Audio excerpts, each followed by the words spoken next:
Let's start with a really clear definition: psychological manipulation. So think about the Trojan story I just told. The Greeks tricking the Trojans into believing they had the upper hand, and consequently causing people to perform actions or divulge confidential information that they wouldn't otherwise do. That's really the heart of it. That's the objective. The social engineering aspect is just the road to get there. Now, we often talk about people being the soft center of systems. Let me show you what I mean by that. Have a think about the security controls within the systems you use, and indeed the systems that many of you build. So for example, we have security controls such as firewalls. We have firewalls in server environments, firewalls on desktops, dedicated firewall devices. We spend huge amounts of money on firewalls. And they're a very good product too, a very necessary product. And they form part of the hard shell around many of the information systems that we use.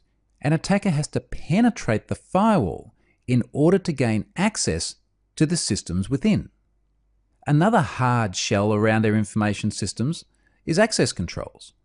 We want to have very robust authorization rules around who can access what. This is digital security. Unless you're an authorized identity, you simply can't get access to the resources you're requesting. And again, also great, we need robust, strong access controls, and we implement them at the system level. Another example again is antivirus. This is a crucial part of protecting systems. Antivirus tools understand what typical malicious software patterns look like.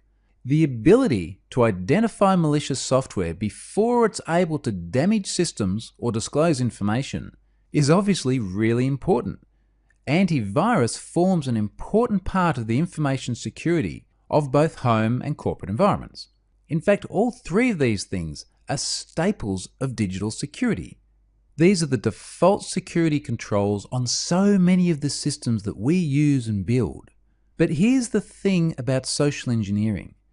Behind these controls, within the hard shell that they provide us, are the vulnerable humans, the people who sit within the firewall, who have access to the files which we would otherwise protect with access controls, and who have the ability to run software on those environments, potentially circumventing antivirus controls.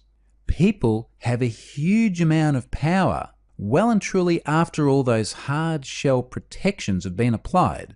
And that's what we're really going to look at during this course. How can the vulnerable humans be exploited to circumvent the hard security controls that you see above here? It's this paradox that has led social engineering to often be described as the soft center within the hard shell. And in fact, you'll sometimes see it being referred to as the M&M problem. The crunchy hard outer that protects that soft chocolate inside. And that's really the social engineering example again. Those hard outer security controls, but us weak, vulnerable humans inside.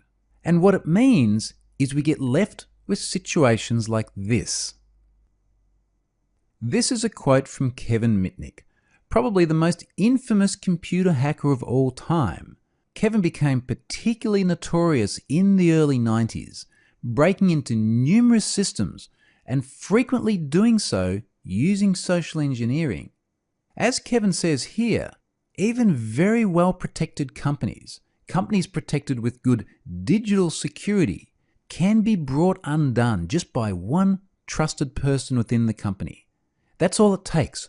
One vulnerable person in the soft center who can be socially engineered by an attacker and render all that good money spent on digital security absolutely useless.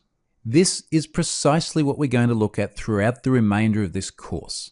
How can humans be engineered in order to circumvent those otherwise very good security controls? Let's move on now and start taking a look at some of the human weaknesses that make all of this possible.